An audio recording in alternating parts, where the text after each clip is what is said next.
Hi everyone. Today we're going to talk about working with deity. This is something that I've discussed a great deal on the channel over the years, but still I get a lot of viewer requests to talk about how to connect with deity. So I'm going to, I guess, look at this as like we're starting from the absolute beginning here in regards to connecting with deity and just offer some advice, some tips and tricks.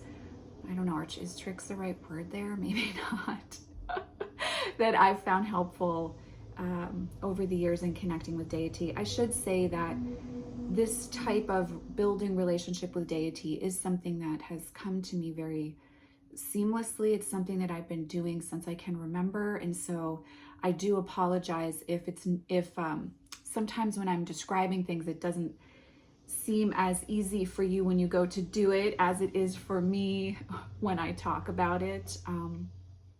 So I think in the past, maybe I haven't given enough concrete tips on building. So that's what today's video is really about. So to begin with, you are gonna probably sit with like how you view deity. Is deity, are they separate beings? Are they divine beings that you're working with? Or are they an archetype, a myth, an aspect of you that you're exploring connecting with at a more intimate level? Both of those things can be true, or you can choose either or, whatever feels more appropriate for you at any given point in time on your path. But I do like to say that because I think it's something that once you're clearer with where you are there right now on your path, then you can decide how you want to work with them. So once you sit with that for yourself and in where you are in regards to that on your path, then the next step comes in, which is a face of deity makes a connection with you, or you choose to connect with a face of deity. So let's say that you want to connect with, excuse me, let me start over. So let's say that you start getting signs that a god or a goddess wants to work with you at a deeper level. This could also be an angel or a spirit guide here. Any of these things can apply.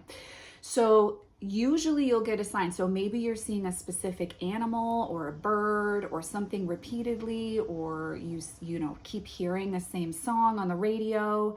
You might keep like having things repeat. Maybe numbers are repeating for you, or you're reading a book or something and there's just something that really sticks out to you. Those are ways in which deity will let you know that they want to work with you.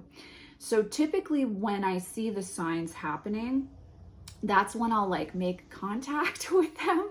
So for me, that's like, I like to set up a date with them, right? So I'll, let's say that I'm seeing a lot of roses, which I would equate with the Magdalene, right? So let's say I'm seeing a lot of roses everywhere I go, and I've tapped into the fact that it's the Magdalene, right? And so how do you tap into the fact that that's the face of deity?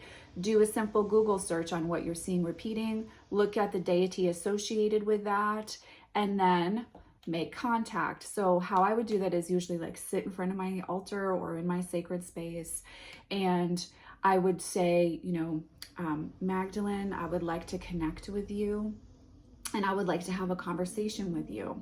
And so then I'll wait. And for me, it's like a feeling thing when they come in, and then I experience them like typically full bodied, or I'll hear their voice. And so from there, I will start to converse with them. You might be sitting in your sacred space and call them forward, and it might not be as like technicolor or full picture right away. It doesn't mean that you don't have intuitive ability, or that it's not working, or that the deity doesn't want to work with you. Have patience with this process, especially if it's the first time that you're doing it. It's very easy for me to say this. I've been doing this for a very, very long time, and I realize that more as I was saying, the older I get, like it seems seamless for me, but it's not seamless for everyone. And so I really want to speak to this part. So let's say you make contact with them in sacred space, or you're trying to, and you can't quite formulate, like you can't figure out if they've connected with you and what those messages are. In that case, you can take out a tarot or an oracle deck. For this, example, I'm going to use the Rider-Waite-Smith OG deck. So I would shuffle and I would just say, I'll go back to the Magdalene as an example here. I would say, Magdalene, what do I need to know? Why have you connected with me, right? And then I'll draw one card, right? So like in this situation, I get the Eight of Wands. Now, of course, you're not going to apply this like necessarily a traditional meaning in a reading. I would say, okay, so she clearly wants me to take action on something. There's something she wants me to embrace, maybe about myself or my experience. And there's something that she wants me to be active in regards to our relationship, right? And then I would keep clarifying that. So I would say, okay, so what else do I need to know here? And here's the star, right? Then I would listen, feel, trust my intuition about the message that comes forward with that. And then I might say, how do I best connect with you now so that we can continue working together? And then I have the Knight of Swords. So you can see there's a real theme of air element, fire element, yes, but predominantly air here. And there's a sense of action. So in this situation, I would read this as the Magdalene saying to me that she wants me to come to her. She wants me to kind of set up regular dates so that we can connect and get to know each other and understand each other, and so that she can assist me through this time period in my life for which she's shown up to act as a guide. So if you're struggling to like have a full-blown interaction with the goddess or the god that's coming forward when you sit in your sacred space, use your tarot or your oracle or a pendulum in order to clarify the messages coming through.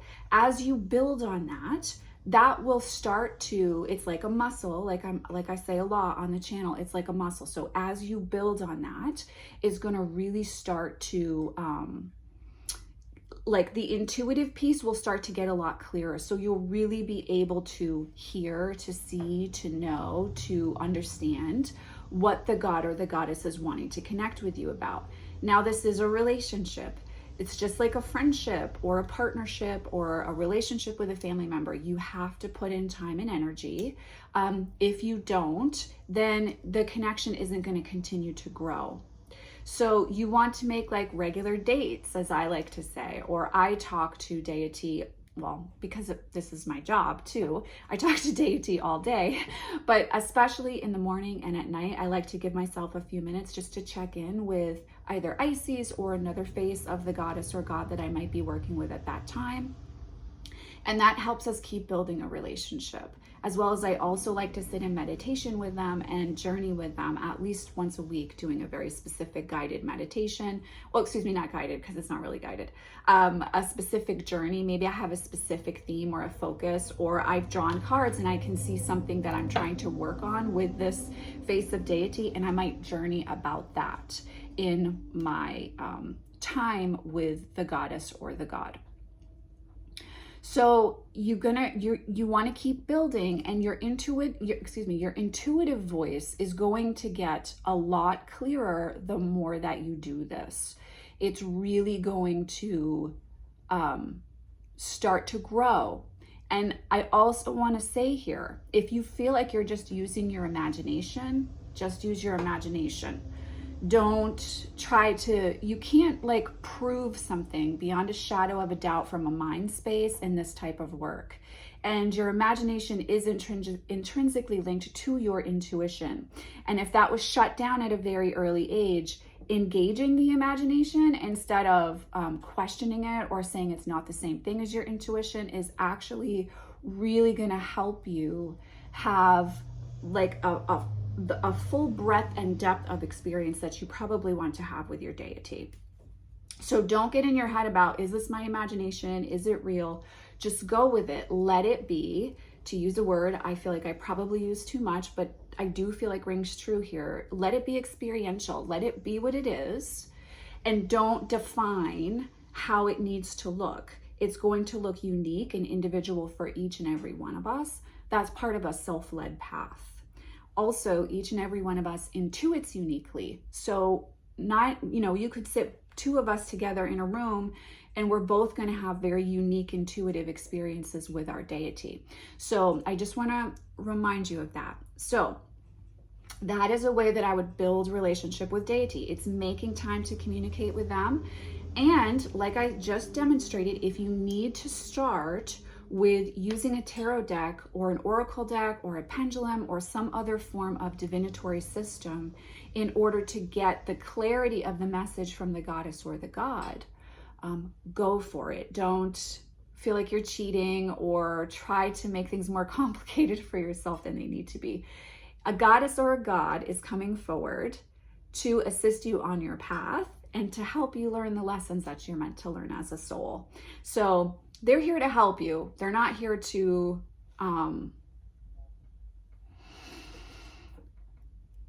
well, sometimes we do get tested, so I can't really say that, but they're here to help you learn and to grow and to expand. At least that's how I experience it.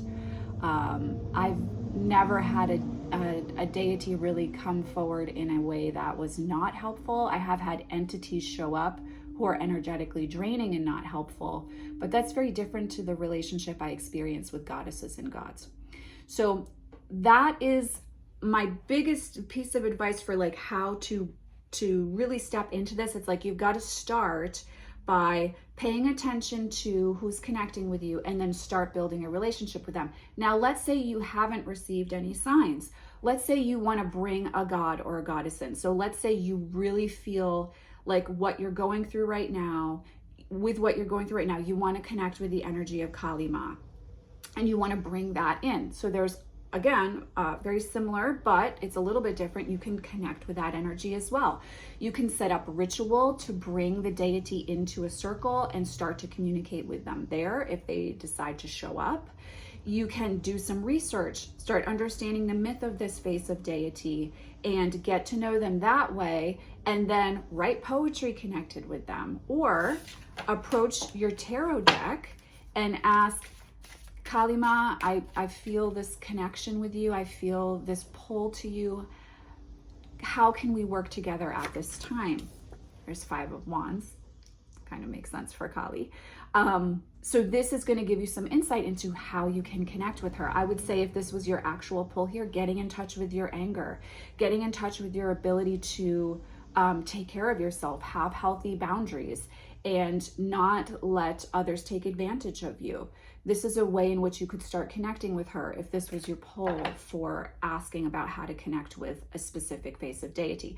So go to your tarot, go to your divinatory system, ask how you can connect with her or he or they, and really start then building the relationship. Maybe you start journaling with them. Maybe you go for a walk and you talk to them, or make a date, sit in sacred space. Like I just said, you can craft a ritual around that, connect with them in that way, have conversations with them, have communication with them, or journey with them.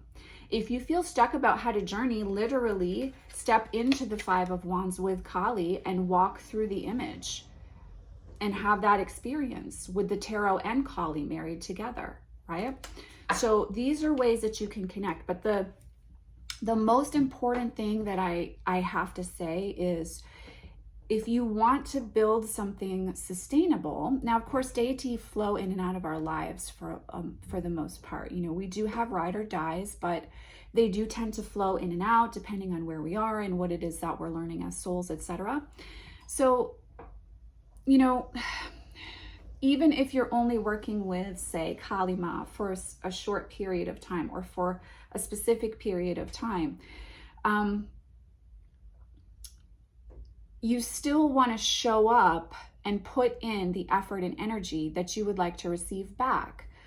While deity does knock on our doors and let us know when they want to work with us, I tend to think of it also though as like how I want to be treated, right? When you get ignored, only if somebody needs something from you, do you always want to answer that call? Like, I feel like the answer to that's no, right? That doesn't feel good. It feels icky. So it's reciprocal give and take, much like in relationships, friendships, connections in our life. So look at it that way. That's why I like to say I make a date with them.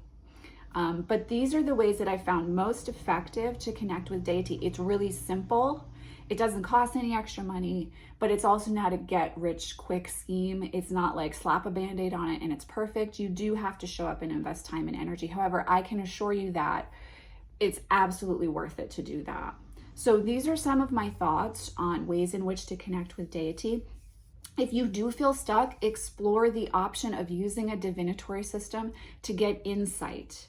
You know, that's going to help you learn that shorthand and figure out the language of symbols, the language for which you're going to communicate with your deity. Because remember, they're not in physical form, they're non-corporeal. So the way that they communicate with us and give us messages and understanding and wisdom is through the ether realm. So we also can't expect it to be like a human to human interaction. We have to open up to it being a very spiritual, spirit oriented, and etheric connection. So I hope this helps. If you've been wanting to connect with deity more in your life, just go for it. Whether you're getting signs or you choose to work with a specific deity, face of deity, excuse me, or you know, either way that happens, just go for it and build the relationship. You're going to see that it's absolutely worth it. I'm sending you so much love and many blessings, and I'll see you in the next video, guys.